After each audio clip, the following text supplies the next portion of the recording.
Well, Sandy and I retired back in 2003, and we decided to move up here to the Lake Livingston area. And I've been a long-time fisherman of this lake, probably over 30 years, and didn't have a boat. And so one of the first things I did was bought a new bass boat and went out fishing, and I was shocked by the lack of habitat on this lake. I went back to all the places that I've fished before, and the grass was, you know, totally gone, and no habitat coverage for the fish, for the wildlife. You don't see frogs on this lake anymore because the tadpoles can't survive. The water was a lot muddier than it used to be. You know, 30 years ago, you could see a spinnerbait coming through the water 20 inches under the water easily, okay? Today, it's hard to see a spinnerbait coming through the water, you know, 2 inches under the water, okay?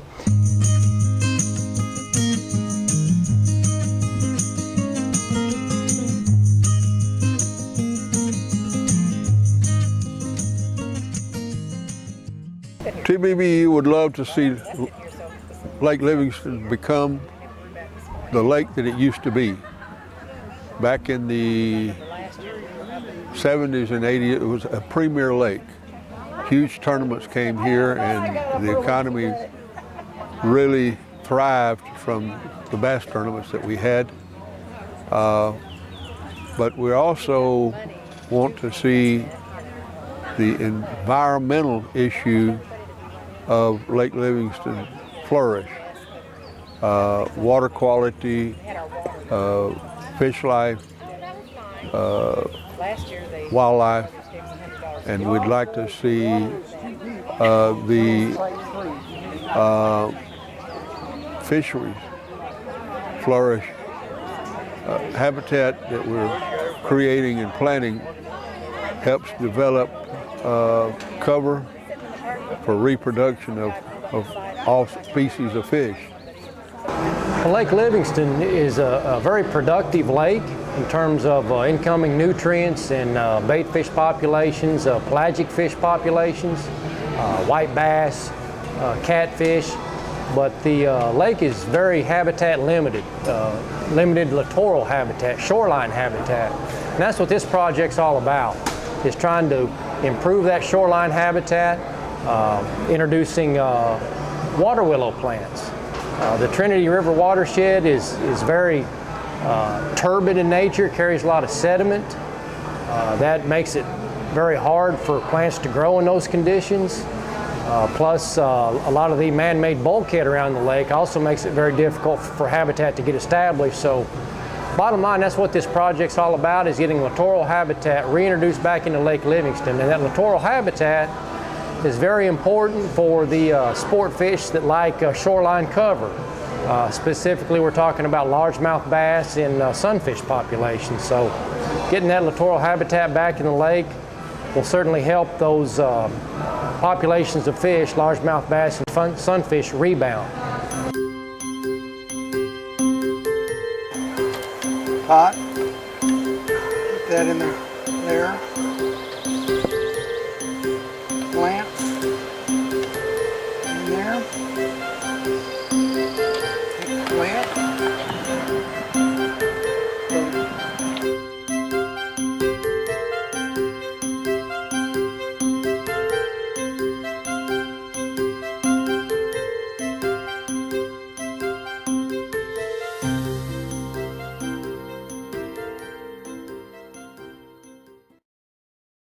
You know, it became very apparent that a volunteer organization probably would not be able to handle this type of a project, okay?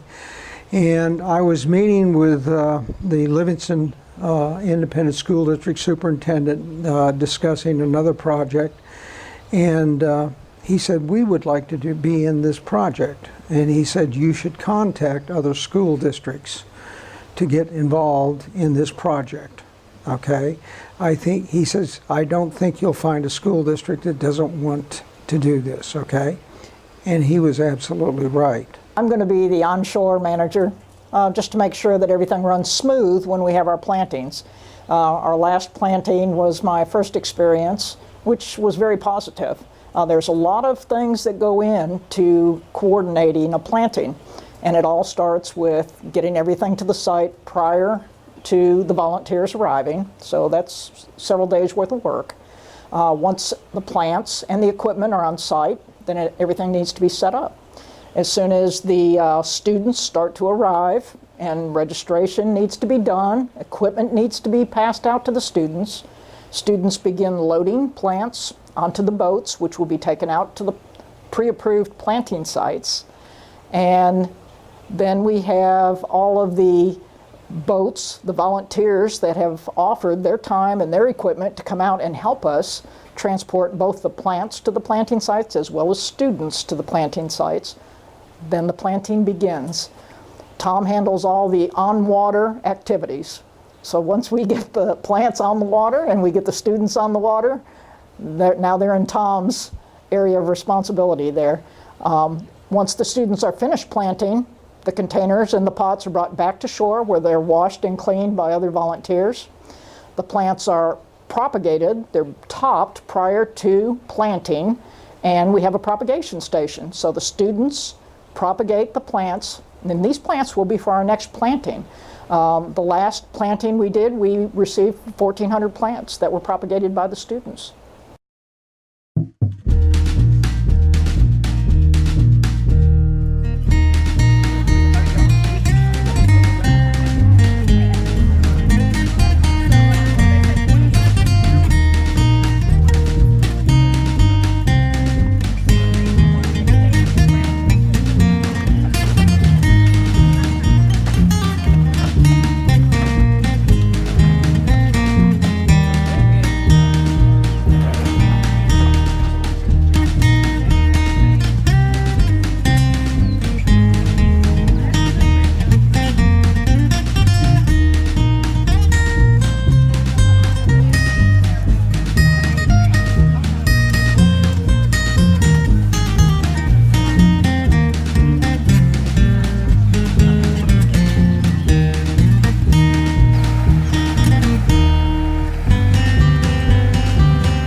Reservoirs, like I've mentioned, were a critical component to our infrastructure, but they're aging at a rapid rate, and based on the 100-year life expectancy that these systems were built on, we're approaching 60 plus years in the average life of these reservoirs, and this is going to affect the quality of fishing. You know, we're at the point now where the quality of angling is still very good, but I feel like we're on the precipice and we're kind of getting close to the edge of the cliff, and if we don't do something to reverse the trend in declining habitat, the quality of fishing is going to start declining, and this is what's critically important. Folks my age are going to continue to have good fishing no matter what we do, but will our grandchildren?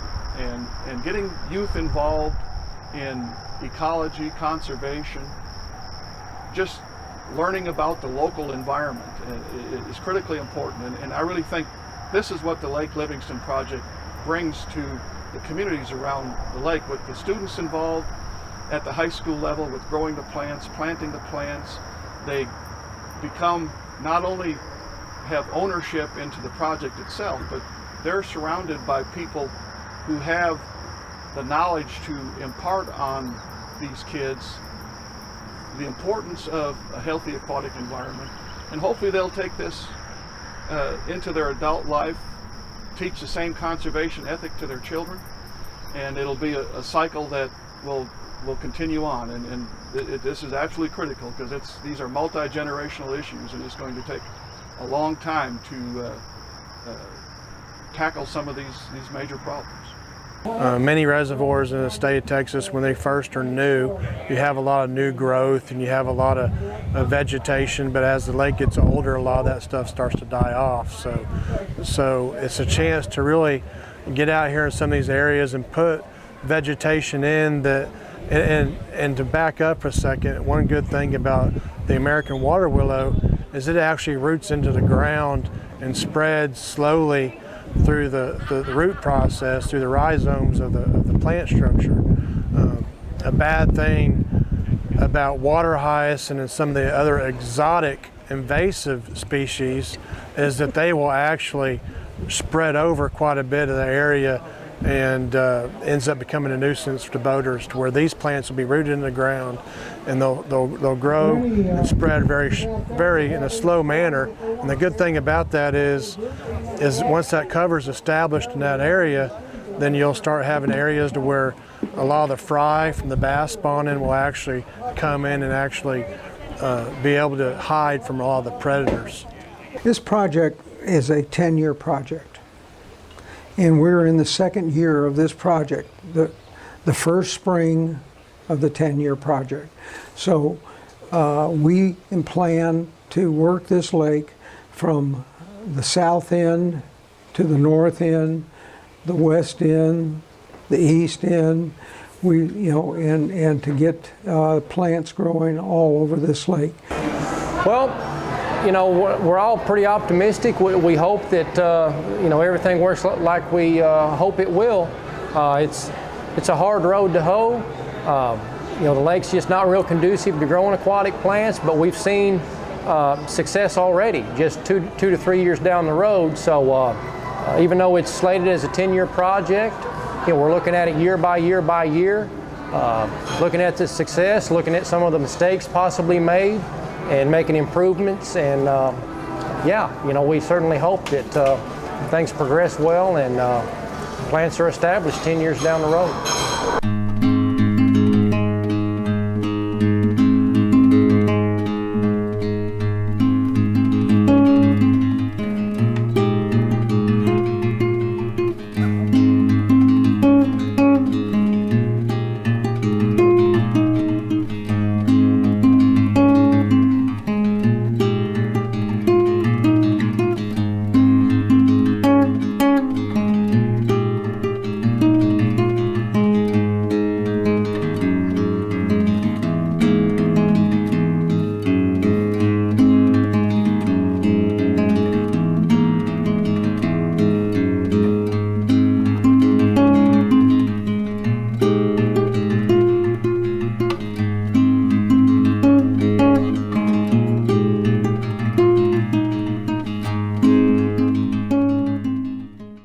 We want this project to be a model project, and we have been recognized by the U.S. Fish and Wildlife as one of the top 10 waters to watch in the United States.